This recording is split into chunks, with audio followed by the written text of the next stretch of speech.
Hey everyone, I'm Jilly with One Good Thing by Jilly. And I think we would all agree that trying on clothes is not one of our favorite activities, but sometimes it just has to be done, and sometimes it doesn't.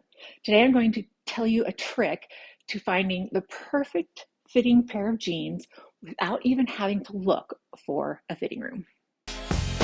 This is how we do it. La la la la la. La la la.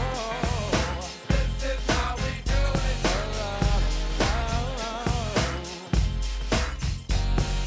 This is how we do it.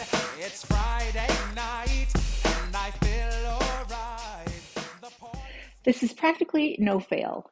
So many people have tried it and love using it. One tip though, take your favorite pair of jeans that fit you just right, try it on around your neck, see where it fits, and then use that in comparison when you go out shopping for your own jeans.